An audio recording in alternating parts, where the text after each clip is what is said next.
디모데후서 3장 5절부터 9절까지 함께 읽습니다. 경건의 모양은 있으나 경건의 능력은 부인하는 자니 이 같은 자들에게서 내가 돌아서라.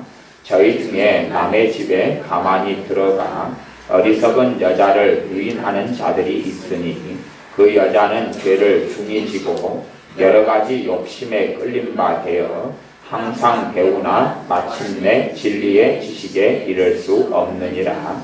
얀네와 얀브레가 모세를 대적한 것 같이 저희도 진리를 대적하니 이 사람들은 그 마음이 부패한 자요 믿음에 관하여는 버리운 자들이라.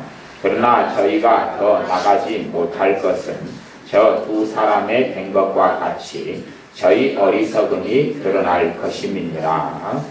아멘. 경건의 모양은 있으나 경건의 능력은 부인하는 자니 이 같은 자들에게서 내가 돌아서라.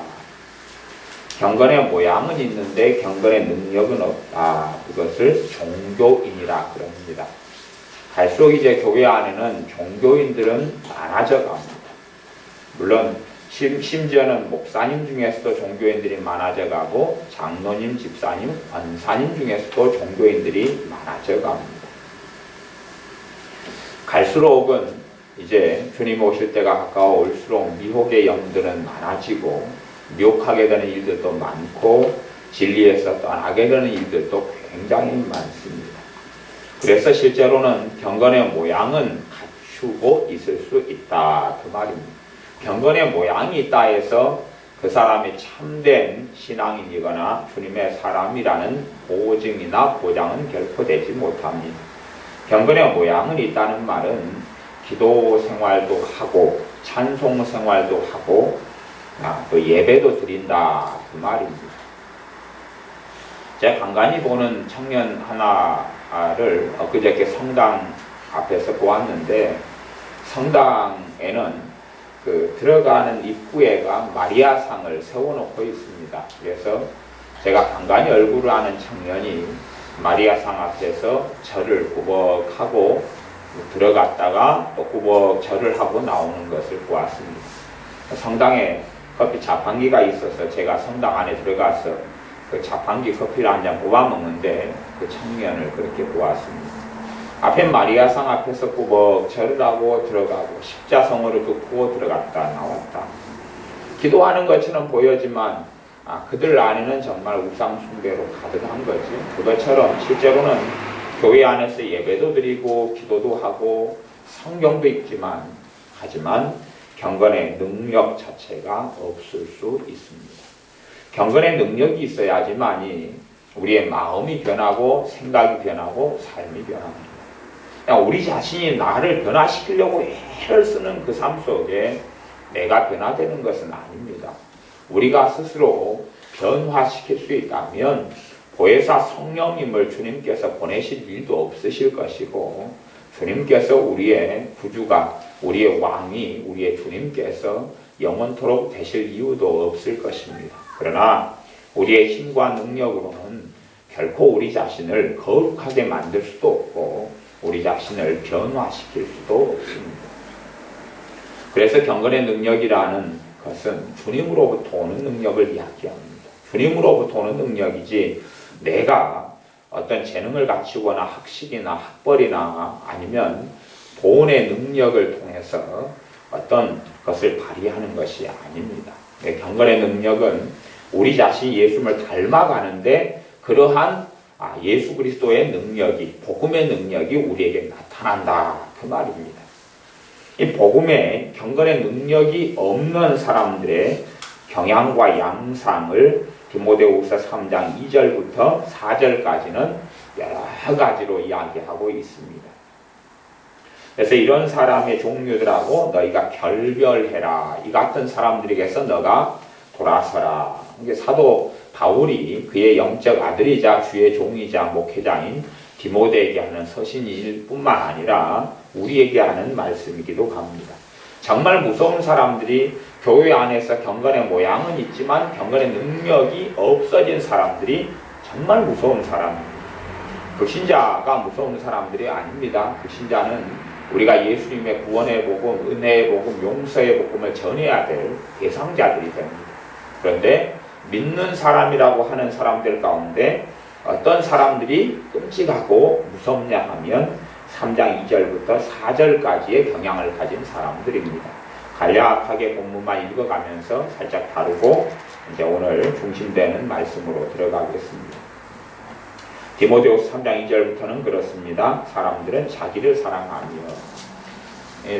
요즘에 저도 내적주의 사역을 좀 한 지가 좀 오래됐고 또 상담 쪽에도 좀 계속하여 관여하고 있는데, 자기를 사랑한다 그 말은 상담이나 내적치유도 오히려 더 끔찍한 것이 될 수가 있습니다. 왜냐하면 상담이나 아니면은 치유나 상처를 많이 다루다 보면 사람들은 어떻게 되냐면 자기를 사랑하게 되기가 대부분 쉬워요. 그러니까 자기 상처를 들여다보다 보니까 죄에 대해서 들여다보기보다는, 자신의 허물을 들여다보기보다는 이 상처를 준 사람들에 대해서, 또 상처받은 자신에 대하여 몰입하고 집중합니다. 그러면서 자기 사랑으로 쉽게 들어갑니다. 그런데 더 나아가서는 자기 사랑이라는 것은 자기 중심적이라는 걸 이야기했습니다. 자기 중심적이에요. 내가 아프면 그냥 다 아픈 거예요. 내 손에 박힌 가시 하나가 다른 사람이 다리가 부러지고 다리가 잘려나가는 것보다 더 아프게 느껴지는 거죠. 모든 사람이 그것이 인지상정 같지만 사실은 주님의 사람은 그러한 길을 걷지 않습니다. 돈을 사랑하며, 전 세계적이나 우리나라 같은 경우도 많은 집회들을 신문 광고를 통해서 합니다만은, 집회에 주된 이슈가, 요즘의 이슈가 뭐냐 하면 물질에 재정의 기름 부으심을 주겠다.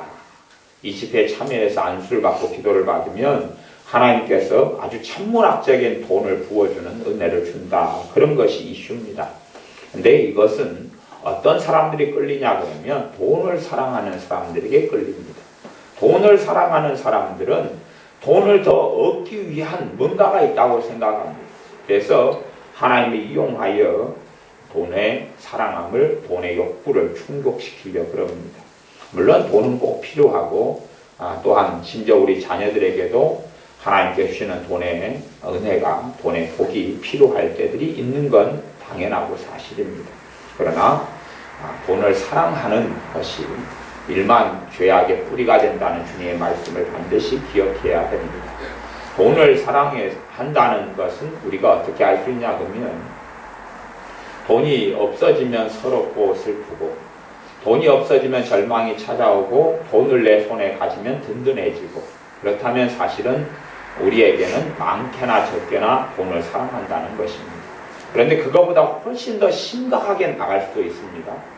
돈이 우리의 중심이 되어버리는 경우들이 있습니다. 그런 것을 여기서는 말씀하는 것을 봅니다.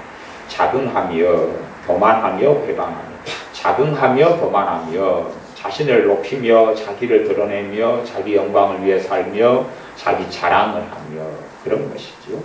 회방한다. 회방한다는 이야기는 다른 사람에게 말하면서 또 다른 사람을 공격하는 말들을 해요. 다른 사람을 비판하고 판단하고 정죄하고 헐뜯는 말들이 그의 중심에 있다. 그겁니다. 사람을 세워주기보다 사람을 무너뜨리고, 사람에 대하여 그의 영혼을 위하여 걱정하고 근심하기보다는 다른 사람의 단점, 허물, 또 실수가 드러나면 확 마음에 담아두었다가 이것을 누설하고 또 말하고 다니는 삶이다. 그 말입니다. 부모를 거역하며, 부모에 대한 공경심이나 순종함이나 때론 복종함이 없이 부모에 대하여 함부로 말하고 부모를 이용하거나 부모를 구박하거나 하는 것들이죠. 감사치 아니하며, 항상 입에 달고 사는 게 원망이고 증오심이고 불평이고 원한이고, 그런 삶, 거룩하지 아니하며 이렇게 살아가고, 심지어 주님과 가깝지 않은데 거룩한 삶이, 주님의 거룩함이 나타날 수는 없습니다. 무정하다, 정이 없죠. 그래서 이 은혜는 쉽게 잊어도 원한은 결코 잊지 않는 삶을 삽니다. 원통함을 풀지 아니하며 자신이 당한 조금의 손해나 조금의 아픔에 대해서 5년도 10년도 마음에 새겨두고 산다. 정말 주님의 사람은 성령께서 임하에 계신 사람은 그러한 길을 걸을 수 자체가 없습니다. 실제로. 다음 참소하며, 참소는 고자질, 고소, 고발이죠. 고자질, 고소, 고발. 절제하지 못하며, 절제하지 못한다 그 말은 자기 마음에 감정에 있는 대로 산다 그 말이에요. 절제는 성령께 주시는 열매가 절제가 있습니다. 그런데 쓸쓸함이 들면 쓸쓸함으로 한참 동안 살고, 외로움이 들면 외로움으로 살고, 절망이 들어오면 절망을 폭풍우처럼 마음에 치게 만들고, 근심이 들어오면 3박 4일간이나 잠 못 이루는 근심들을 하고 살고, 이 절제하지 못하는 거, 이걸 스톱을 시키지 못해요. 왜냐하면 주님의 능력이 없기 때문에 이걸 스톱을 시키지 못해요. 한참 그냥 근심할 만큼 하고, 아주 그냥 물리도록 근심하고, 두려워하면 물리도록 두려워하고, 탄식하면 물리도록 탄식하고, 원망하면 그냥 실증이 날 때까지 하는 것이에요. 남편이든 아내든 그런 말을 서로 부부가 하잖아요. 한 사람이 절제하지 못하면 실증이 날 때까지 어떤 말을 하면 한쪽에서 그러잖아요. 이제 듣기 싫으니까 그만 반복하라 그러잖아요. 그래야지 겨우 멈춰지는 거예요. 실증이 날 때까지 그러는 거예요. 이 절제하지 못하는 거예요. 마음에 생각이 들어오면 이게 죄인지 아닌지, 하나님이 기뻐하는지 기뻐하지 않는지를 생각을 안 해요. 그냥 자기 마음에 감정 들어오면 그렇게 몰입돼 살아가 버리는 거예요. 사나우며 계속 막, 사납다 이것은 우리가 사나운 개를 보면 알잖아요. 무조건 막 치에서 달려대는 거, 왕왕왕왕왕왕. 그냥 사람만 나타나면 막 기사대고 공격하는 것이. 선한 것을 좋아하니 하며, 선한 것을 안 좋아한다. 마음속에 선한 것이 없다고. 선한 생각도 없고 선한 마음도 없고 그게 없어요. 그 자체가 없어요. 예반하여 팔며 조급하며, 항상 안달복달해. 이게 조급하다는 게 심각한 증상입니다. 조급한 사람들은 사실은 주님과 동행하는 삶을 살 수가 없습니다. 본래가 안 돼요. 제가 전에 말씀도 한 1, 2년 전인가요? 분주함을 멈추라 해서 2시간 말씀을 전한 기억이 있는 것 같습니다. 근데 이 조급하다는 것은 심각한 것이에요. 조급한 것은 사실은 경홀히 여길 만한 작은 죄가 안 됩니다. 조급한 것은 내가 급하니까요, 누구보다 앞서가냐 그러면 기도보다 또 주님보다 앞서갑니다. 조급하게 되면 내 삶에 하나님의 은혜의 역사는 사라지고 없어집니다. 근데 조급한 것이 삶의 특징이 되는 거예요. 이런 사람이 경건의 능력을 상실하게 됩니다. 다시 이야기하면 주님과 관계가 멀어지고 믿음이 약해지고 그렇게 되는 것이에요. 우리가 얼마나 조급한지는요, 기도를 좀 해봐도 알 수가 있어요. 기도를 좀 5분이나 해보면 조급한 사람들이 이제 5만 가지 생각들이 떠돌아갑니다. 조급한 사람들은 내가 이것도 해야 되고 저것도 해야 되고, 드라마 볼 때는 아무 생각이 없어요. 드라마 볼 때나 TV 볼 때는 한가합니다. 그러다가 기도를 좀 해보면 그때에 그 사람의 조급함이 얼마나 있는지가 드러나요. 그래서 가만히 멈춰 있어 보면 내 조급한 것이 이제 쓱쓱 쓰고 올라옵니다. 그냥 내가 놀고 그리고 먹고 드라마를 보고 TV를 보고 오락하고 그럴 때는 전혀 드러나질 않아요. 그러나 주님 앞에 멈춰 있으면 이제 조급한 것이 폭풍우처럼 또 5만 가지 생각들이, 바쁜 일들이, 내가 해야 될 일들이 지나가는 사람이면 조급함의 정도가 그때에 심하다는 걸 알 수가 있습니다. 조급한 만큼 주님과는 멀리 떨어져 있습니다. 조급한 사람들은 자신이 자신의 삶의 주인으로 계속 행하는 것이 됩니다. 자고하며 스스로 높인다 그 말이죠. 교만하는 것과 자긍한 것과 계속 연결되는 이야기입니다. 쾌락을 사랑하기를 하나님 사랑하는 것보다 더하다. 이런 사람들이 경건에 이런 양상이 나타나는 사람들이 이제 예배도 드리고 기도도 하고 말씀도 읽어요. 성경도 몇 쪽 읽고 성경 쓰기도 몇 번 했다. 그러지만 이런 사람을 경건의 모양만 있다. 그렇게 하나님은 판정하신다 그 말입니다. 근데 이런 사람들에게서 너가 돌아서라.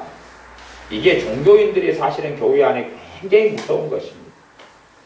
불신자가 무서운 게 아니라요, 종교인이 무서워요. 왜냐하면 종교인들은 새로운 종교인들을 쉽게 만들어버립니다. 이게 변질시켜버려요. 주님을 찾는 사람, 주님을 구하는 사람을 변질을 시켜버려요. 그래서 현대 교회는 종교인들이 무수히 많이 양산되고 있는 교회가 그렇습니다. 그러면 너가 돌아서라 그렇게 이 디모데는 주의 종이고 복음 전도자이고 목회자이고 나아가서 사도로 일컬음 받는 사람입니다. 근데 그 사람에게서 돌아서라라고 그의 영적 아버지인 그의 스승인 사도 바울이 성령의 감동을 통하여 말씀한다는 이야기는 하나님 보실 때 이 사람은 불신자다 그 말입니다. 그런 사람, 이런 사람은 심각하게 제가 이야기하면 구제불능이다 그 말이에요. 근데 돌아서라. 왜냐하면 이들 가까이 있다 보면 디모데라는 하나님의 사람조차도 오염되고 주님과 멀어져 버린 일이 벌어지기 때문에 자신의 영혼을 지키기 위해서는 이런 종교인들과 돌아서야 한다고 말씀하는 것이. 종교인은 굉장히 무섭습니다. 우리의 삶 속에 이게 경건의 모양만 있고 경건의 능력을 상실한 세대가 이 세대고 갈수록 그게 심화된다는 가장 기본적인 것은 이제 생각을 해보아야 됩니다. 그 다음에 이제 이러면서 저희 중에 저희 중에 그 말은 이 경건의 모양만 있는 사람들이 남의 집에 들어가요. 남의 집에 가만히 들어가서 이제 오늘의 본문 6절입니다. 가만히 들어가 어리석은 여자를 유인하는 사람이 있다. 그러니까 겉으로 볼 때는 크리스찬이고 겉으로 볼 때는 기독교인입니다. 겉으로 볼 때는 크리스찬이고 기독교인이에요. 그 사람들이 남의 집에 들어가서 어리석은 여자를 유인한다. 이거 이제 실제의 예를 들어 주는 겁니다. 지금 무슨 끔찍한 일이 사실은 교회 안에서 벌어질 수 있느냐 그 말이에요. 이런 종교인들이 들어가서 어리석은 여자들을 유인한다. 어리석은 여자들 그 말은 못 배운 여자를 이야기하는 건 아닙니다. 성경 어리석다 그 말은 잠언에가 그 뜻이 명확하게 나와 있습니다. 하나님의 지혜로 살지 않는 사람을 어리석다. 하나님을 의지하지 않는 사람을 어리석다. 하나님을 경외하지 않는 사람을 어리석다. 그렇게 이야기해요. 하나님을 경외하지 않고 하나님을 사랑하지 않고 하나님의 지혜에 의지하고 하나님의 의지에 의뢰하고 살지 않는 사람을 어리석다. 그래서 어리석은 사람은 그 마음에 이르기를 하나님이 없다. 하나님이 없다. 물론 종교인이기 때문에 하나님이 계시다라고 살겠지요. 그러나 실제로 그 마음에는요 하나님이 내 행동과 삶을 보지도 않고 관여하지도 않는다라는 생각을 가지고 있다 그 말이지요. 그래서 그 어리석은 여자들은 주님을 알지 못하고 담지도 못하고 주님의 말씀이 마음에 없고 진리가 이 안에가 없는 사람을 가장 기본적으로 어리석은 여자다 그렇게 말합니다. 그 어리석은 여자를 유인한다. 왜? 유인될 수밖에 없죠. 지혜로운 여자가 아니기 때문에요. 못 배우거나 글자를 모르거나 가방끈이 짧은 사람을 이야기하는 게 아닙니다. 가방끈이 짧은 사람을 이야기하는 게 아니라 우리식으로 이야기하면 성령님의 역사가 없는 사람을 이야기합니다. 은혜가 없는 사람을 이야기해요. 복음의 감격이나 기쁨을 상실해버리고 세상을 사랑하고 세상 속에 들어가버린 그러한 겉으로 거칠이하는 그리스도인 신앙인을 이야기합니다. 그러한 어리석은 여자를 유인한다. 유인하는 건 속이거나 꼬여낼 수 있다 그 말이에요. 꼬여낼 수 있는데 근데 그 여자는 그렇게 이제 유인된 여자는 죄를 중히 진다. 죄를 아주 심각하게 짓게 돼요. 죄를 심각하게 짓게 돼서 여러 가지 욕심에 끌린 바 돼요. 왜냐하면 하나님 말씀을 혼잡게 하고 더럽게 해버리기 때문에 온갖 죄를 짓게 돼도 이제는 괜찮다 하는 것을 배우게 된다 그 말입니다. 그런 생각을 배우게 돼요. 그리고 실상은 경건의 능력 자체가 없게 되기 때문에 내가 무슨 잘못을 해도요 그 잘못을 바꿀 수가 없어요. 고칠 수가 없고 변화시킬 수가 없어요. 변화시킬 수 없으니까 하는 것은 뭐냐 하면 합리화예요. 합리화. 이렇게 살 수도 있지 살아도 되지 괜찮지 않을까 하는 합리화를 하게 됩니다. 여러 가지 욕심에 끌린 바 되어 7절 항상 배우나 마침내 진리의 지식에 이를 수 없느니라. 이 사람들의 결론은 뭐냐 그러면요 지옥 간다 그 말입니다. 이 사람들의 결론은 구원받지 못한다. 그런 결론입니다. 구원받지 못한다. 지금 이 경건의 모양은 있고 경건의 능력을 상실한 사람들도 구원받지 못하고 지옥에 가고요. 그 다음에 이들이 가까이 해가지고 유인하고 끌어들인 여자들도 지옥에 가고 구원받지 못한다 그 말입니다. 그래서 교회 안에 들어와서 지옥 가는 사람들에 대한 이야기가 여기 있습니다. 이게 종교인들이에요. 한국 교회도 상상외로 종교인들이 많습니다. 아주 우리가 생각할 것보다 훨씬 더 많은 종교인들이 있습니다. 유럽 같은 경우는 제가 어떤 통계를 보니까 내가 예수 믿는다 그런 사람 가운데 주일 예배에 참석하는 사람이 한 8%입니다. 8%. 그러니까 나머지 최소 수치로 잡을 때 92%가 종교인입니다. 예수를 믿는데 어떻게 내가 예수님께 예배하지 않을 수가 있습니까? 물론 어떤 교회에 참여하느냐 아니면 내가 혼자서라도 예배 드리느냐 하는 것, 그 예배를 드리는 부분을 이야기하는 거예요. 하나님 앞에서 어떻게든지 간에 예배하지 않을 수 없어요. 성령이 그 안에 역사하는 사람들은 그것이 가정교회 형태에서 그러든지 아니면 전통적인 교회에서 그러든지 간에 예배하는 삶을 살 수밖에 없는 거예요. 당연하게요. 또 기도하는 삶을 살 수밖에 없어요. 얼마나 많이 하냐 적게 하냐는 각자에 다르겠지만 유럽 교회 같은 경우는 기껏 해야 8% 정도만 예배에 참여한다. 물론 항상 예배에 참여하는 사람 그보다 훨씬 적겠죠. 근데 어쨌든 주일에 간혹가다 예배라도 가는 사람들이 8%. 나머지는 이제 부활절이나 성탄절이나 이때에만 잠깐 오고 말아버리죠. 그건 종교인. 미국 같은 경우는 내가 기독교인이다 하는 사람 가운데 한 40% 정도만 예배에 참여한다. 그럽니다. 한국은 실상은 훨씬 더 교회에 참여하는 율은 높지만 그러나 교회 안에서 예배드리는 사람 가운데 전교인의 비율과 퍼센트가 생각외로 많이 높아져 있습니다. 그래서 이제 이 사람들의 결론 중에 하나가 3장 8절 하반절에 있는데 저희도 진리를 대적한다. 이 사람들이 이상하죠. 그 사람들은 항상 배워요. 7절에 보면 항상 배워요. 그 사람 배우는데 진리의 지식에도 이르지 못하고 진리를 대적해요. 이상하죠. 진리를 배우려고 그러는데 진리를 대적하는 삶을 살아요. 다시 이야기하면 진리를 배우는데 그게 진리가 아니다 그 말이에요. 진리가 아닌 걸 배워요. 그리고 진리가 아닌 걸 배우면서 진리라고 믿고 그렇게 주장하고 생각하고 말하고 그렇게 사니까 하나님 보실 때에 진리를 대적한다. 그래서 그 마음이 부패한 자요. 왜 마음의 부패냐? 주님이 안에 계신 사람은 부패가 아니에요. 주님이 안에 계신 사람은 단점도 있고 허물도 있고 부족함이 있어도 그걸 새 사람이라 그러고 부패한 사람이라고 한 거예요. 그러나 겉으로 보기에는 도덕적이고 인격적이고 심지어 구제도 많이 할 수 있지만 주님이 떠나간 사람을 부패한 사람이다. 그래요. 주님이 떠나간 사람 없는 사람. 주님이 없다는 이야기를 이 3장 8절 하반절에는 믿음에 관하여는 버리운 자들이다. 이렇게 말해요. 버리운 자들이다. 버리운 자들이다 그 말은 한때는 어디에 있었다는 거예요? 주님 안에 있었다는 이야기를 하는 겁니다. 생명책에 너희 이름을 흐리지 않겠다. 한때는 생명책에가 이름이 기록되어 있었다 그 말입니다. 그러다가 점점 흐려져 가지고 사라져버립니다. 그래서 모세도 기도할 때 생명책에 대한 이야기를 하면서 이스라엘 백성을 구원하지 않으시려거든 제 이름을 생명책에서 내주십시오. 그런데 하나님께서는 너는 그렇지 않다. 생명책에 빼는 사람은 그런 사람들이 아니다. 그러면서 하나님께서 말씀하시는 것이 구약 성경에 나와 있습니다. 믿음에 관하여는 버리운 자들이다. 그전에는 하나님 나라에 있다가 버려졌어요. 우리가 쓰레기를 버릴 때에 쓰레기 버리는 곳에 버리거나 그다음 쓰레기차가 와가지고 쓰레기들을 다 가져가서 버리죠. 집안에 있는 쓸모없는 것을 버립니다. 쓸모없는 걸 버려요.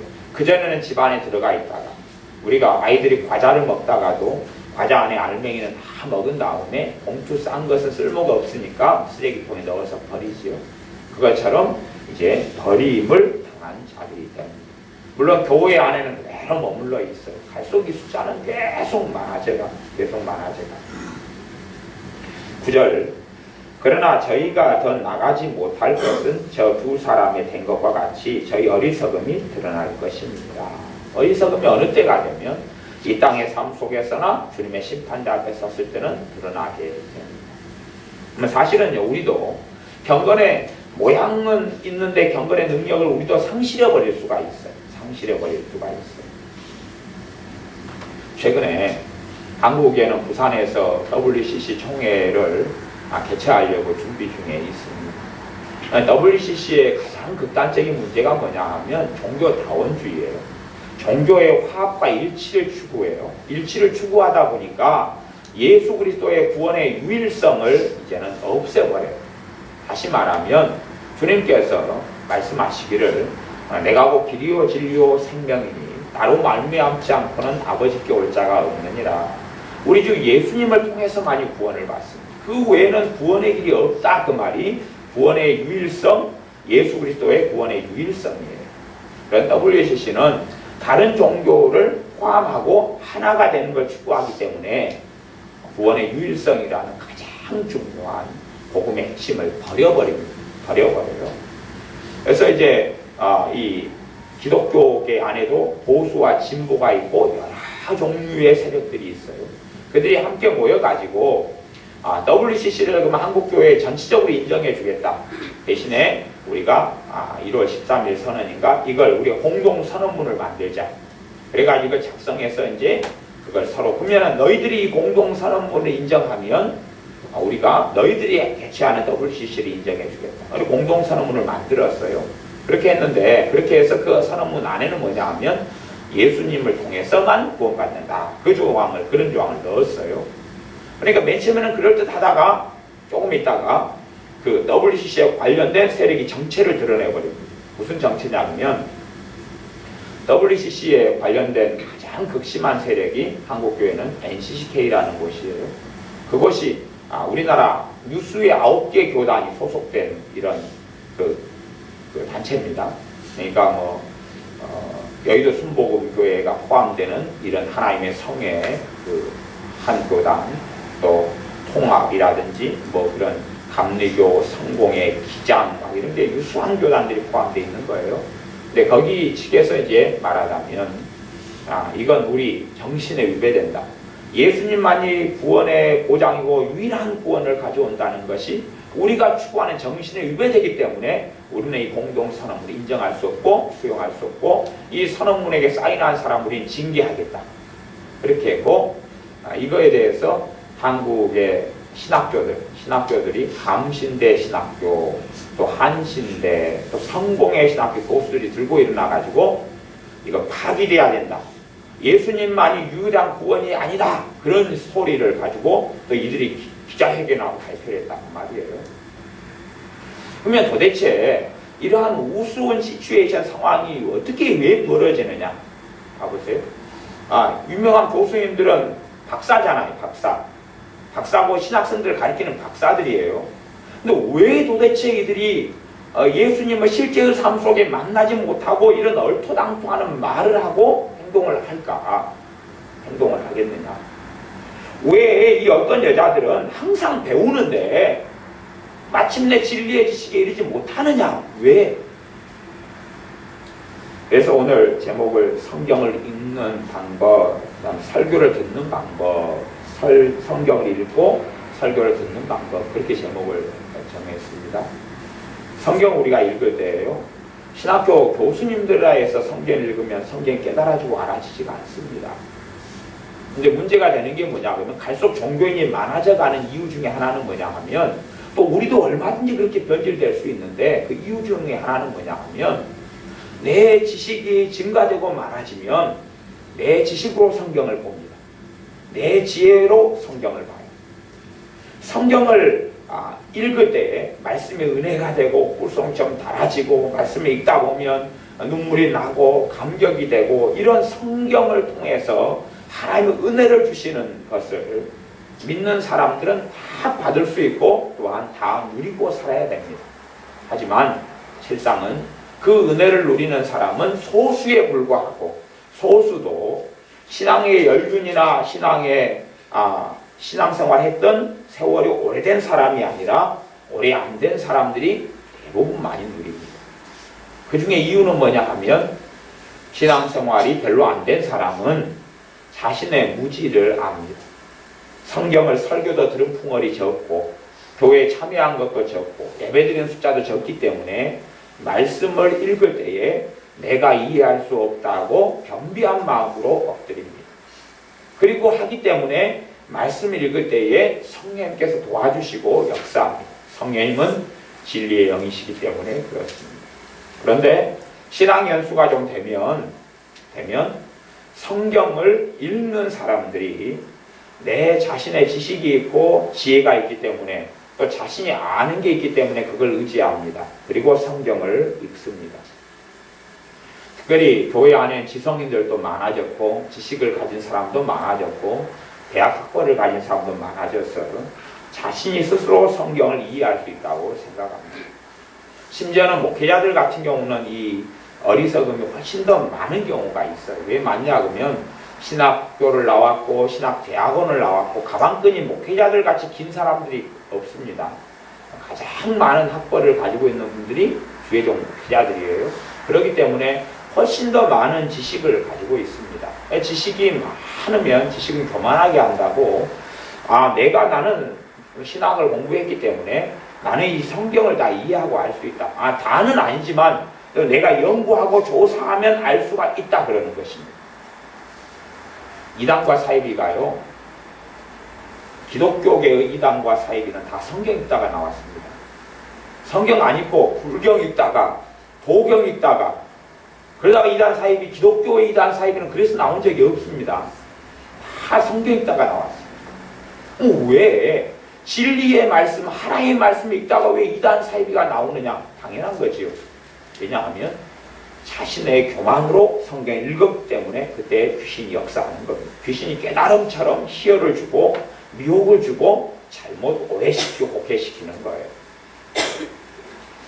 말씀을 읽을 때에 우리는 주님 앞에서 기도하면서 꼭 읽어야 됩니다. 무엇보다 성경 읽는 가장 올바른 방법은 뭐냐 하면 나는 내 힘과 능력으로는 말씀을 깨달을 수 없다고 인정해야 됩니다.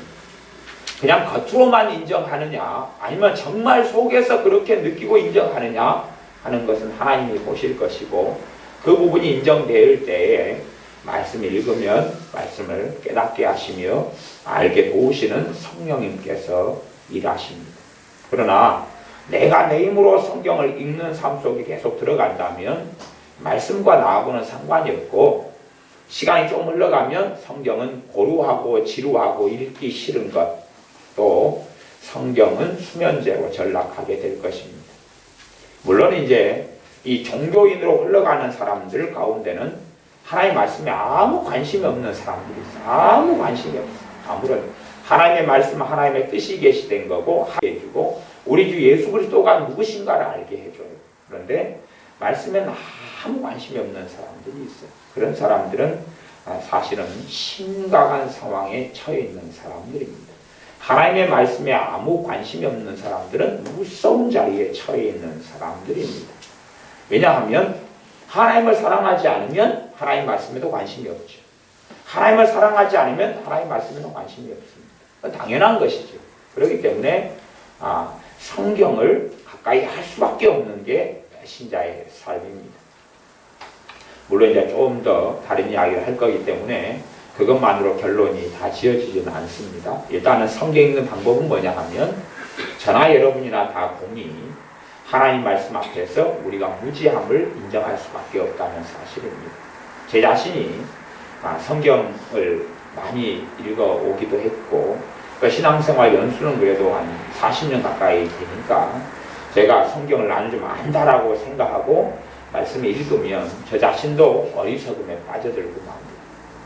저보다도 훨씬 탁월한 분들도 마찬가지입니다. 왜냐하면 이 진리의 말씀은요 저자가 하나님이시기 때문에 하나님이 아니면 베일을 벗지 않습니다. 왜 많은 사람들이 잘못된 길로 가고 미혹에 빠지느냐 그러면 자신의 지혜와 지각을 통하여 성경을 보기 때문에 그렇습니다. 안타까운 이야기를 하나 제가 하자면 제가 오랫동안 알아왔던 이 목사님 부부가 계셔요.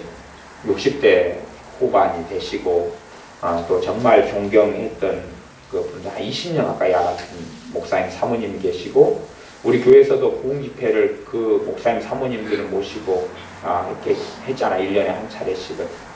근데 이제 지금은 한 3년 전부터 인연을 끊었는데 왜 그러냐 하면 목사님이 금식 기도를 하다가 성경을 보면서요 미혹이 들어와요. 미혹이 들어와서 집회를 한번 모시고 설교를 했는데 성경을 얼토당토하게 해석하고 설명하는 거예요. 그래서 당신 좀 잘못됐다. 미혹이 좀 들어갔다. 그랬더니 그 목사님이 저보다 목회 경력도 한 40년 이렇게 많으시고 말씀을 안 듣는 거예요. 근데 금식 기도를 40일 하다가 미국경에 들어와 성경 보다가 왜 그러냐면 자신이 성경을 이해할 수 있다고 생각하고 자기가 자기 지혜를 가지고 성경을 연구하니까 미혹의 귀신이 틈타기 가장 좋은 환경이 되는 겁니다. 그러니까 40년간 하나님을 섬겨왔던 주의 종도 장담을 할 수 없는 것이에요. 그런데 하물며 우리들이야 말해서 무엇 하겠느냐 하는 것이. 절대 우리 자신이 신앙의 연수가 돼서 교만하게 내가 성경을 알 수 있다고 절대 착각하지 마십시오. 절대 착각하지 말고 주님 앞에 엎드려서 있으면 성령님께서 말씀을 그때그때 깨닫게 해주셔요. 성경 오늘 읽다가 설거지를 하는데 갑자기 읽었던 말씀이 생각나면서 그 뜻이구나 깨닫게 해주시고, 물론 우리가 깨달은 말씀이요 그 말씀의 전체가 되지는 않습니다. 왜 그러냐면 내 믿음의 수준에서 말씀이 깨닫게 되는 거예요. 내가 믿음이 어릴 때에 깨달은 말씀은 어린 수준의 것이에요. 믿음이 성장할 때 깨닫는 것은 훨씬 더 포괄적이고 깊이 있는 것이에요. 10살짜리가 제게 자동차가 어떻게 이렇게 가느냐 그렇게 저한테 물으면 저는 10살 수준에 맞춰서 설명을 할 수밖에 없어요. 그러지 크랭크 축이 어떻고 엔진이 어떻고 어떻게 기름이 가솔린이 들어가서 어떻게 연소되고 막 그런 거 제가 설명한다면 아이는 전혀 관심도 없고 아이도 못할 거예요. 그러니까 10살 수준에 맞춰서 자동차의 구동 원리를 이야기해요.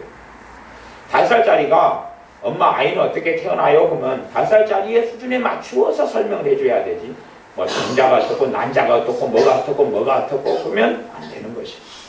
20살이 물을 때는 20살 수준이죠. 그래서 우리의 신앙의 수준에 맞게 성령님께서는 말씀을 깨닫게 해주셔요. 그렇기 때문에 내가 깨달은 말씀들이 100% 다 모든 면을 다 가지질 않아요. 모든 면을 가지지 않아요. 내가 어떤 분을 만났는데 그분이 주님을 믿고 난 다음에 말씀의 은혜 속에 그렇게 오랫동안 계셨다 그래요. 몇 년? 한 3년인가? 몇 년?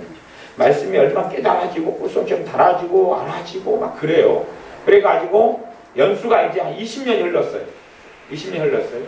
그랬더니 그 양반이요 자기가 그 신앙생활 초기에 깨달은 말씀들을 지금도 그렇게 알고 있어요. 지금도 그렇게 알고 있어요. 이건 뭐예요? 노망든가요? 사도 바울이 고린도전서 13장에 뭐라고 말씀했냐면 내가 어린아이 때는 생각하고 말하는 것이 어린아이와 같다가 장성한 자가 되어서는 어린아이 일을 버렸노라. 5살짜리한테 자동차 어떻게 굴러가요? 그러면 바퀴가 이렇게 막 4개가 막 굴러가면 자동차가 굴러간다. 5살짜리 다 이해해버려요. 그거 이상으로 설명해가지고는 아이는 잘 안 돼요. 아이는 안 돼요. 또 5살짜리한테 아이가 어떻게 있어요? 그러면은 엄마 아빠가 그냥 사랑하고 그러면은 아이가 생겨갖고 아이가 태어나. 뭐 그렇게 정도로 해야지. 하지만 20살 돼가지고 그렇게 믿고 있고 알고 있으면은 걔는 병원에 보내서 꼭 약도 먹고 처방도 받게 해야 됩니다. 정신병원이죠. 화순에 가면 유명한 데가 있어요. 그런 것처럼 우리가 내 신앙 수준에 알고 깨달았던 것이 내가 믿음의 성장하고 주님을 더 알게 되면 그 진리인 건 맞는데 그 어린아이 수준에 맞는 젖의 진리예요. 믿음에서 성장하면 단단한 식물을 먹게 되지요. 그때는 또 똑같은 진리인데 그것이 더 깊어지는 것이에요. 그래서 이분은 어릴 때의 은혜를 받고 어릴 때의 말씀을 깨달았던 걸 지금까지 그 세계 속에 사는구나. 이게 성장하지 못했고 문제는 뭐냐 그러면 그분이 이제 주의 종이라는 게 끔찍한 거예요. 신자는 그냥 자기만 그렇게 착각하고 사는데 주의 종은 자기가 어릴 때 깨달았던 것을 20년 지난 다음에도 그걸 가르치고 있어요. 그게 성령님이 자기한테 음성을 들려 깨달았다 그래서 그게 다라고. 그래서 솔직한 이야기로 성주들하고 확 쭉 해버리고 싶은데 저보다 유명한 목사님이고 그래서 제가 할 수도 없고 어떻게 할 수도 없었습니다. 착각이에요. 네, 그래서 그 주의 종도 주님을 믿은 지 오래됐어도 지금도 엎드려요. 우리도 지금도 주님께 의지하고 엎드려서 말씀을 깨닫게 달라고 그렇게 할 때 그렇게 하는 마음속에 성경을 읽을 때에 말씀을 읽는 은혜가 옵니다. 시편의 기자가 하나님 말씀은 송이꿀보다 더 달도다. 송이꿀보다 더 달다. 예수님 믿으면서 하나님 말씀이 송이꿀보다 더 달다는 것을 체험하지 못하고 산 사람들은 신앙생활에 하나님의 살아계신 권능과 능력의 대부분을 체험하지 못하고 죽는 사람들입니다. 하나님 말씀이 꿀송이처럼 더 달보다 하는 말씀은 극히 일부의 사람이 누려야 될 은혜나 진리가 아니에요. 모든 신자가 누려야 될 혜택이고 선물이고 축복이에요. 하나님 말씀이 꿀송이처럼 달다 하는 것을 실상은 예수 믿는 사람들이 죽을 때까지 누려야 해요. 믿기 시작해가지고 죽을 때까지. 근데 그걸 경험도 못 해봤다. 그런 게 있나? 아니면 잠깐 경험하고 말았다. 유감스럽게 정말 제대로 예수 믿는 사람은 아니다. 그렇게 판단할 수밖에 없습니다. 유감스럽다 제가 이야기합니다. 제대로 예수님 믿는 사람은 아니다. 뭔가를 모르거나 뭔가가 빠져있거나 사람으로 하면 나사가 하나 빠져있다 그런 것입니다. 말씀이 꿀송이처럼 달고 말씀을 깨닫게 되고 그런 은혜를 누리고 살아야 돼요. 근데 그 은혜 받는 방법은 아주 쉽습니다. 제가 아주 쉽다고 그랬어요. 아주 쉽다. 허물이 없애야 된다. 실수와 결점과 문제와 죄가 없애야 된다. 그래야 그걸 받는다 그러면 에녹이나 엘리야 선지자 그때 말고는 못 받는 것이. 그게 아니라 허물이 있고 부족함이 있어도 다 받을 수 있어요. 다 받을 수 있어요. 단 조건은 뭐냐 하면 주님 앞에 겸비하게 주님 의지하는 것 하나. 내 지식과 내 생각으로 진리의 말씀을 이해할 수 없다고 엎드리는 거예요. 사실 그렇게 살 때 가장 안전합니다. 가장 안전해요. 말씀이 나를 지키거든요. 말씀이 나를 지켜요. 내 입에서 나온 말이 내 뜻을 이룬다고 하나님은 선포하고 말씀합니다. 그것처럼 주님의 말씀이 나를 지켜요. 내가 나의 신앙을 지키려고 애쓰거나 내 구원을 잃지 않으려고 애쓰는 게 아니라 주님의 말씀이, 그래서 사도 바울도 뭐라고 이야기합니까? 그분의 은혜의 말씀에 너희를 부탁한다라고 말씀합니다. 그분의 은혜의 말씀에 너희를 부탁하고 맡긴다. 그게 사도 바울의 고별 설교 가운데 하나입니다. 하나님 말씀이 우리를 지켜요. 성령님께서 하나님 말씀을 통하여 우리를 지켜가셔요. 우리가 말씀 앞에 엎드려야 됩니다. 성경 읽을 때에 겸비함으로 겸손함으로 엎드려야 됩니다. 참 좋은 것인데 잘못 사용되는 것 가운데 하나, 우려되는 것 하나가 경건의 시간대 사용한 큐티예요. 큐티에 대한 책들이 어마어마하게 많아요. 그러니까 셀교회를 하는 교회들은 큐티를 많이 합니다. 큐티를 많이 해요. 큐티 같은 것은 주로 어떻게 하냐 그러면 성경 한 장을 가지고 그냥 그날 읽고 그에 대해서 메모를 좀 해놓는 그런 걸로 이루어져 있어요. 아니면 한 장보다 좀 작은 반장 정도, 그 정도 가지고 좀 그거에 대해 설명하고 아니면 그걸 읽고 그에 대한 예화를 들거나 그의 짧은 설교를 그렇게 올려놓고 그걸 읽고 또 성경 한 장을 읽으면서 느낀 점들을 이야기하는 큐티예요. 저도 20살 때부터는 큐티를 오래 하고 살았으니까 그 회단점이나 또 큐티 쉐어링을 또 아침마다 모여서 하고 그렇게 선교단체에 있었기 때문에 큐티를 알지요. 근데 큐티의 이 무서운 점은 뭐냐 그러면 성경 한 장밖에 안 되니까요. 그리고 그 한 장을 이해할 수 있는 자료를 좀 공급을 해줘요. 그렇기 때문에 자기가 자기 지식과 지혜로 성경을 이해하는 그 걸음을 걸어버려요. 그걸 걸어버려요. 이게 정말 잘 쓰이면 좋은 게 큐티인데 내가 내 지식을 통해 내가 성경을 이해하는 길을 걷게 되는 것이 대다수의 큐티의 길이에요. 큐티라는 것 자체는 죄도 아니고 선도 아니고 의도 아니에요. 오히려 좋은 것에 속한다 이렇게 말할 수 있어요. 죄가 아니라 좋은 것에 속한다. 하지만 용도를 변경하거나 잘못 사용하면 안 되는 거예요. 잘못 사용하면. 자동차는 좋은 것이에요. 근데 자동차를 10살 아이가 운전해가지고 한다면 아주 끔찍한 사건, 사고가 일어날 거예요. 큐티는 좋은 건데 그것을 내 지혜와 내 생각으로 큐티를 계속하면 아주 안 좋아집니다. 그래서 말씀의 은혜를 이제 못 받는 길로 들어가 버리고 진리의 지식, 하나님 말씀 아는 진리의 지식에 이르지 못하게 되어져 버려요. 특징은 사람이 사람이 하나님의 진리를 이해하려고 애쓰는 특징은 뭐냐 그러면 지식화입니다. 지식을 추구하게 되어져. 정보를 추구하게 되어져. 뭔가를 더 알려고 그래요. 지식을 더 얻으려고. 지식을 더 얻는 길과 삶은 다신 진리의 길이 아닙니다. 진리의 길은 지식의 길이 아니라 지혜의 길이에요. 성경에 나와 있는 하나님을 아는 지식은 지혜에 근접한 단어지 지금 현대 사회에서는 지식에 근접한 단어는 아닙니다. 그에 대한 이야기는 복잡하기 때문에 제가 생략하겠습니다. 이제 두 번째는 설교를 듣는 방법입니다. 설교를 듣는 방법. 어떤 설교나요? 어떤 설교나 내게 모든 메시지가 다 필요하지는 않을 수 있습니다.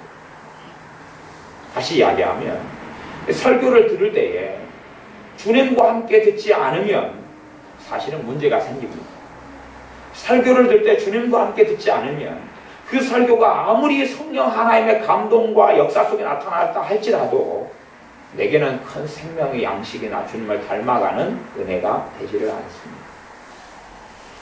이제 인터넷을 통하여 제 설교를 듣는 분들이 좀 되시는 것 같아요. 또 어떤 분들은 저한테 종종 연락을 해오시는데 하루에 뭐 10편도 들으시고 어떻게 시간이 이렇게 많이 나시는지 모르겠는데 그렇게 막 하루에 몇 편씩 설교를 계속 다운받아가지고 인터넷에 있는 설교가 참 몇백 편이 아마 올려져 있으니까 많이 들으시는 것 같아요. 근데 제가 사실은 우려심도 높아심도 가지고 있어요.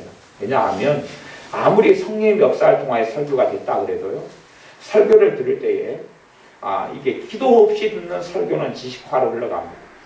제게 어떤 분은 그렇게 물으셔요. 몇 분이 저한테 물으셨는데, 목사님 설교가 좀 이상합니다. 저 어떤 면이 이상합니까? 그랬더니 설교를 들을 때는 은혜가 되고 깨달아졌는데 설교가 끝난 다음에는 기억이 안 남아요. 당연한 이야기입니다. 당연한 이야기. 당연한 이유가 크게 두 가지 있는데 이제 하나만 말씀드리면, 말씀을 들을 때에 내가 기도하면서 말씀을 들어야 된다. 그렇지 않으면 말씀은 사라지는 거예요. 설교가 지식을 전달하는 설교는요, 똑똑한 사람일수록 기억에 남아요. 아니면 예화를 이야기하면 감동적인 예화일수록 설교 끝난 다음에 마음에 남아요. 그러나 성령 역사를 통하여 어떻게 설교되어지면 내가 주님 앞에서 주님 의지하지 않으면 그 남질 않아요. 남질 않아요. 다 사라져버려요. 그래서 우리 교회에는 그렇게 하잖아요. 수요일 같은 데도 설교 끝난 다음에 최소한 30분 이상을 기도합니다. 말씀을 가지고 기도해요. 그다음 주일날에는 오전에는 시간이 적기 때문에 그냥 10분 좀 이상만 기도를 합니다. 주일 오후에는 30분 이상 기도하죠. 금요일에도 한 30분에서 1시간 정도는 기도하죠. 지금 설교가 끝난 다음에 우리가 말씀을 붙잡고 기도하자. 그리고 제가 하는데 여러분 가운데 말씀을 붙잡고 기도하지 않는 사람들이 있어요. 그런 사람 사실 문제가 있는 사람들입니다. 그런 사람들은 믿음을 성장하지도 않고 자라지도 않아요. 말씀을 붙잡고 기도하자. 그 말은 말씀에서 다루었던 걸 가지고 나를 살펴보면서 주님 앞에 엎드리면서 회개할 건 회개하고 돌이킬 건 돌이키고 도와달라고 기도할 건 기도하고, 그렇게 말씀을 통해서 우리를 깨끗하게 만들고 말씀을 통하여 우리의 마음에 성령의 진리의 역사가 있도록 해야 되는데, 설교가 끝나고도 말씀을 붙잡고 기도하자. 그런데 전혀 그냥 자기 돈 문제, 자식 문제만 놓고 기도하고, 그런 사람들은 사실은 설교를 들을 가치나 필요성 자체가 없습니다. 왜냐하면 하등의 필요가 없습니다. 근데 그렇게 흘러가는 사람들은 종교인으로 계속 흘러가거나 종교인이 되었거나 종교인이 되어가는 중에 있거나 그렇게 되어집니다. 그래서 가장 좋은 방법은 설교를 들을 때에 주님과의 교통이 끊어지지 않는 상태에서 설교를 듣는 것이 가장 올바릅니다. 주님과의 교통이 끊어지지 않는다 하는 걸 아주 이제 일부만 이해하고 아실 거예요. 근데 기도하는 상태가 이어진 상태 속에서, 그렇게 기도하는 상태 속에서, 기도하는 상태다. 그것이 우리 안에서 계속 기도 중요해야 한다. 그거하고는 좀 다른 이야기입니다. 다른 이야기. 이게 사실은 제가 이 정도만 설명해도 목사님이 무슨 말을 지금 하고 있구나를 이해를 하셔야 되는데 그 수준에 이르지 못해버리면 이건 아주 그냥 거시기하고 젬병입니다. 제가 지금 기도는 안 하는데, 기도하는 중은 아닌데 구체적으로 이렇게 해주십시오, 이렇게 합니다. 아니면 방언 기도는 안 하는데 주님과 교제와 교통이 끊어지지 않는 상태다. 그 말을 이해하는 분 한번 손 들어보십시오. 왜 이해하죠? 둘, 셋, 넷, 다섯, 일곱. 이 정도면 대강 프로테전 나온 것 같아요. 대강 기본은 좀 됐다. 근데 나머지 분들은 이제 사실은 믿음이 주님과 관계가 깊지 않거나 성장을 제대로 못한 거예요. 지금 기도하지 않는 상태인데 주님과 교통이 끊어지지 않은 상태다. 그걸 이해를 해야 돼요. 내가 어제 신방 가서 그걸 드라마 이야기를 다루었잖아요. 드라마를 보면서 드라마에 몰입해버리면 주님과 교제가 끊어져 버려요. 근데 몰입이 안 된 상태에서 기도 중은 아닌데, 제가 추천하는 건 이제 방음 기도하면서 드라마 봐라, 뭐 이런 걸 제가 추천하죠. 근데 아니면은 드라마의 몰입은 줄이면서 그렇게 산만하게 드라마 봐라. 예를 들어, 제가 이제 드라마 보는 걸 원치도 않고 뭐 보지도 않고 그러니까 그렇지만은 드라마 보는 것 자체를 죄라 이렇게 보지는 않습니다.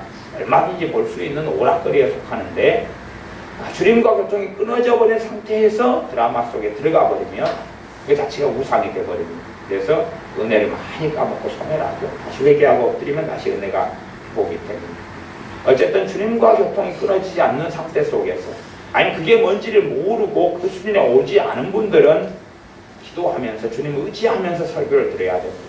왜냐하면 하나님 말씀을 먹도록 해주는 분은 주님이시지 우리 스스로가 될 수 없기 때문에 그렇습니다. 하나님 말씀을 적용시켜주는 분은 진리의 성령님이지 우리 스스로가 되지 않아. 저 설교 저거 괜찮네, 저 내용 괜찮네, 저거 내 걸로 삼아야지, 그런다 해서 삼아지지 않아요. 성령 하나님께서 도와주셔야지만이 이 들은 설교의 말씀이 내게 하나님의 말씀으로 내게 식량이 되고 양식이 되는 거예요. 사람이 하나님의 말씀, 하나님 입에서 나오는 모든 말씀으로 살 것이니라. 하나님 말씀이 내게 좋아가지고 내 영의 양식이 되어서 내 믿음이 자라고 성장한다는 말이에요. 아무리 설교자가 퍼펙트하고 완벽하게 설교를 한다고 가정해도 성경 진리하고는 틀립니다. 무슨 말이냐 그러면 하나님 말씀 66권은 오류가 없어요. 오류가 없어요. 그러나 아무리 탁월한 설교자라 할지라도 오류가 있습니다. 오류가 있어요. 부족함이 있다 그 말이에요. 다 설명하지 못한 부분도 있고 잘못 설명한 부분도 생기고 등등의 오류가 있다 그 말이에요. 그러니까 우리가 성령님의 도우심이 있어야지만 오류를 치워낼 거 아니에요. 그죠? 치워내죠. 그렇기 때문에 우리가 기도하면서 주님 의지하면서 설교를 듣지 않으면 사실은 우리는 말씀 속에 자라지를 못합니다. 이게 혼자 설교를 듣는 게 위험하다 그 말이에요. 혼자 내 지식과 내 생각으로 말씀을 이해할 수 있다고 생각하고 내 혼자 막 궁리하면 설교를 들어요. 그것도 위험하고, 제가 정말 추천하지 않는 건 제 설교라 그래도 하루에 편씩 막 들어요. 근데 그게 아니라 한 편을 들으면서 그 말씀 내용을 가지고 기도하고 듣고 난 다음에 최소한 10분 이상씩은 기도를 해야 되는데 그걸 안 하는 거예요. 말하자면 설교 중독증에 빠져버리는 것처럼. 설교 중독증은 끔찍한 일입니다. 끔찍한 일이에요. 사실은 그런 건 안 빠져야 돼요. 설교 중독증은 끔찍한 일이에요. 그러니까 지식화를 시키고 그러는데 생각해보세요. 제가 그런 경험이 있습니다. 믿음이 침체되고 영적 침체돼가지고요. 제가 말씀을 연구하고 깨닫고 알고 주님을 알아갔던 것이요. 영적 침체돼가지고요. 성령 역사도 끊치고 사라지니까요. 제가 주님을 알았던 모든 게 다 사라져버려요. 그걸 이해를 하셔야 돼요. 내가 주님을 알았던 모든 게 거의 대부분이 다 사라져버려요. 한 3년 이상을 그랬어요. 4년 정도로. 다시 이제 기도하고 주님 의지하니까 다시 살아나기 시작해요. 말씀이. 진리는요. 성령님이 역사하지 않는 상태가 되면 다 사라져버려요. 왜? 진리는 성령님이 역사하심과 도우심으로만이 내 안에 진리가 되어 있거든요. 이게 주님과 관계가 멀어지면 말씀을 깨닫고 은혜 받았던 게 다 사라져버립니다. 그게 정상입니다. 그게 정상. 지식은 남아요. 이게 신학자로서는 살 수 있다 그 말이에요. 신학교 교수로 살 수 있고요. 지식을 가지고 살 수 있어요. 하지만 그는 경건의 능력을 상실한 사람으로 흘러가요. 그러나 정말 주님의 사람이면요. 내가 깨닫고 막 은혜가 됐고 어떤 말씀을 깨달았어요. 그러다가 오늘 주님과 멀어지고 주님을 별로 안 사랑하게 되어지면 어제 깨달았고 은혜 됐고 너무 좋았던 말씀 다 사라져버려요. 그게 진짜고 그게 진짜. 그걸 이해를 하시고 아셔야 돼요. 그렇기 때문에 기도 없이 성경을 읽거나 설교를 듣는 게 어리석다 그런 것이. 또 설교를 들은 다음에 기도로 그 말씀을 가지고 나아가야 돼요. 요즘에는 원체 인본주의적인 설교라든지 또 인간 사람이 만드는 설교들이 원체 많기 때문에 더군다나 더 기도가 필요할 거예요. 그래야지만이 성령님께서 먹을 것 안 먹을 걸 이렇게 해주실 거 아니에요. 먹을 거 안 먹을 걸 해주셔요. 저도 신학대학원 다닐 때 설교학회를 만들어서 설교를 가르쳤던 사람이고, 또 뭐 목회할 때는 설교 학교도 아주 비쌉니다. 1년에 600만 원 막 이런 설교 학교도 제가 다녔던 사람이기 때문에, 제가 설교 학교 다닐 때도 제가 굉장히 고민했던 게 뭐냐면, 설교학 교수님이나 또 가르치는 것이 뭐냐면 훈련을 시켜요. 먼저 무슨 훈련을 시키냐면 감정을 담는 훈련을 시켜요. 그걸 몇 개월을 하면서 제가 딜레마 속에 빠졌어요. 감정을 담는 훈련은 뭐냐면, 하나님 여러분을 사랑하십니다. 그러면 사랑이라는 단에는 사랑을 담으라는 거예요. 하나님 여러분을 사랑하십니다. 이렇게 하라고. 은혜라는 단에는 은혜를 담고, 슬픔이라는 단에는 슬픔을 담으라고 그래요. 얼마나 슬픈지 몰라요. 막 그런 분 있잖아요. 그래가지고 가르치는 설교가 감정적인 설교를 가르쳐요. 감정을 담아서 하는 설교. 근데 그 설교를 들으면요, 사람들은요, 내가 은혜 받았다고 착각합니다. 근데 감정이 찌르서 울린 거예요. 나갈수나 불후의 명작, 불멸의 쇼, 하여튼 있어요. 불쇼 있어요. 불쇼 있는데, 그러면 그런 가수들이 나와서 하는 게 감정적인 노래를 불러요.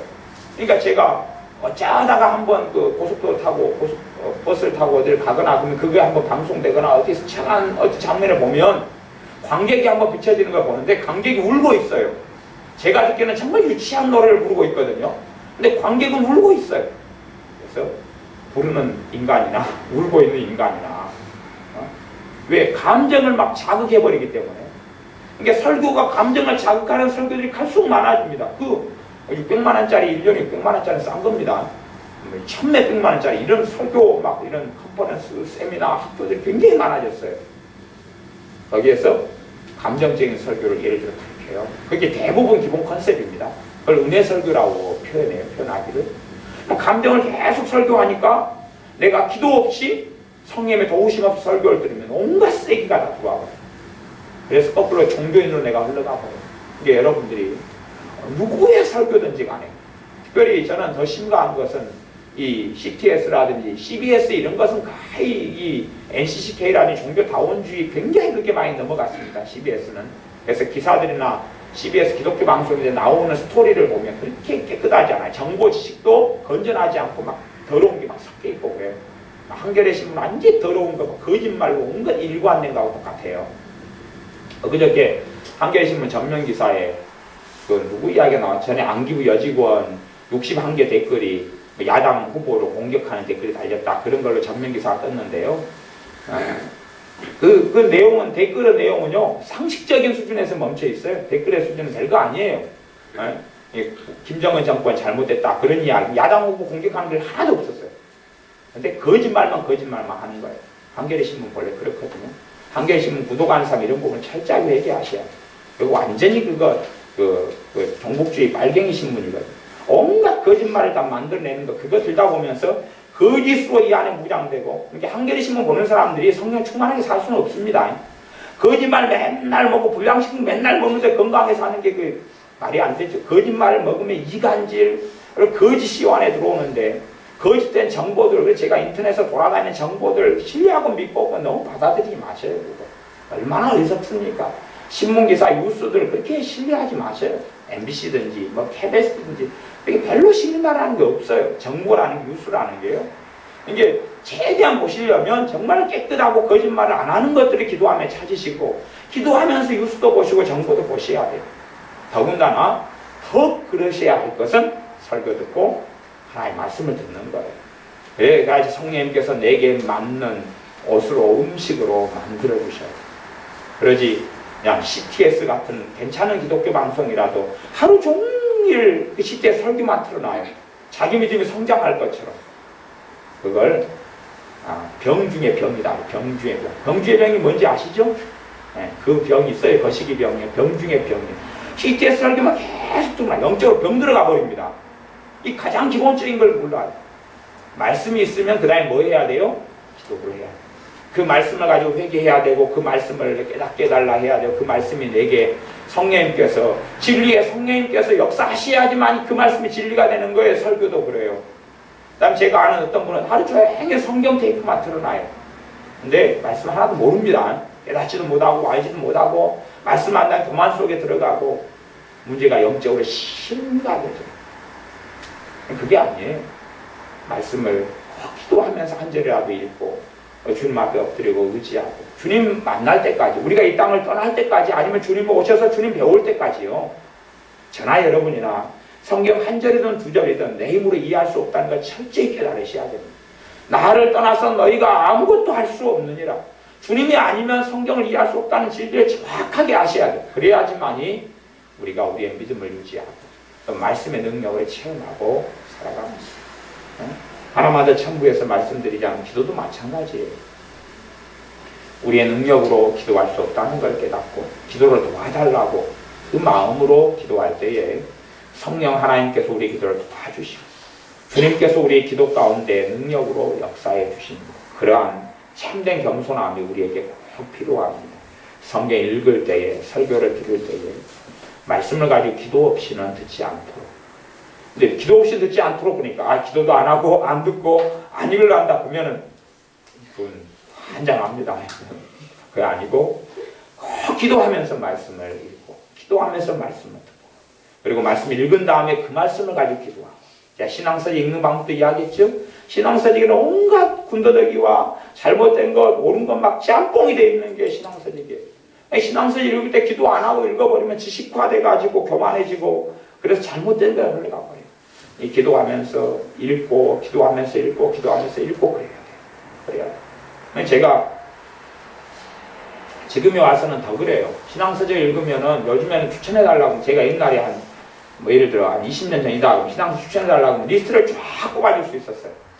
리스트를 전부 다 쫙 뽑아줘가지고 다 가르쳐줄 수 있어요. 리더십에는 뭐 읽고 뭐 읽고 성령론에는 뭐 읽고 기독론에는 뭐 읽고 아니면 뭐 기도에 대한 책은 누구 걸 읽고 인물은 누구 걸 읽고 다 그렇게 알 수 있었어요. 근데 지금은 무슨 책 읽어야 됩니까? 그럼 저도 할 말이 없어요. 왜냐하면 제가 옛날에 은혜롭게 봤던 책들을 지금 보면 틀린 게 너무 많이 눈에 띄어가지고 할 말이 없어요. 나는 왜 어떻게 이걸 은혜로 봤을까 하는 생각을 할 정도로 틀린 게 너무 많아요. 그런 게 많아요. 그러니까 지금은 신앙서적을 뭐 읽어야 됩니까? 그럼 제가 할 말이 별로 없어요. 제가 물론 신앙서적을 제 개인적으로도 뭐 한 기천권을 가지고 있고 그러지만 별로 할 말이 없어요. 누구에게 무슨 책을 선물해 준다도 별로 할 말이 없어요. 왜냐하면 틀린 게 너무 많이 짬뽕되어 있는 걸 이제 보거든요. 그렇기 때문에 기도 없이 내가 신앙서적을 본다 보면 좋은 것도 먹지만 쓰레기도 먹고 말하자면 밥에다가 똥물 한 그릇 찌끄러운 걸 갖다가 한 그릇 쳐쓰고 밥에다가 모래를 한 건 뿌려가지고 쳐쓰고 근데 이게 건강할 수가 없잖아요. 기도하면서 할 때에 주님께서 치울 건 치우고 뺄 건 빼요. 우리의 말씀 생활, 기도 생활에 꼭 주님 의지하는 게 있어야 돼요. 내 지혜, 내가 스스로 지혜롭다 여기지 말지어다 하는 말씀처럼 내가 이해할 수 있다, 내가 알 수 있다, 내가 분별할 수 있다. 얼마나 오만하고 교만한지 모릅니다. 우리는 스스로 분별할 수 없습니다. 주님이 도와주셔야지 분별이 가능하고 성령님이 역사해 주셔야 분별이 가능합니다. 그래서 주님 앞에 엎드려서 설교도 듣고 엎드려서 성경 읽고 또 찬양할 때도 주님께 의지하면서 엎드려서 찬양하는, 엎드린다는 것이 영적인 비유로 이야기한 겁니다.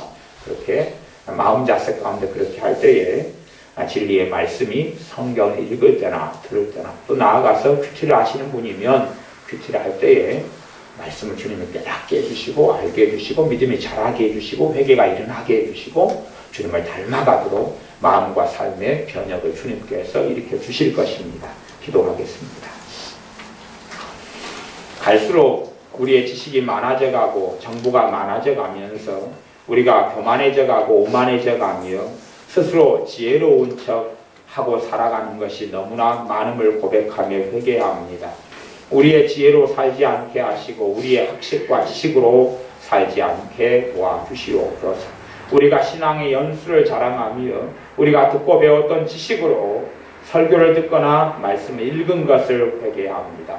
이제는 철저하게 주님 앞에 엎드려서 주님만 100% 의지하는 가운데 성경을 읽게 하시고 주님의 음성을 듣게 하시며 설교를 들을 때에 사람의 말인지라 아무리 성령의 역사가 있다 할지라도 온전하지 않으오매 성령님의 도우심을 없이는 우리가 진리의 말씀을 제대로 들을 수 없음을 인정하고 고백하오니 주님 앞에 엎드려 다 말씀을 들을 수 있는 우리들이 되게 하여 주시옵소서. 그때 사람의 말들은 사라지고 주님께서 우리에게 필요한 대로 설교를 통해서나 성경을 읽고 듣는 것을 통해서 영적 양식을 우리에게 공급하실 줄을 믿습니다.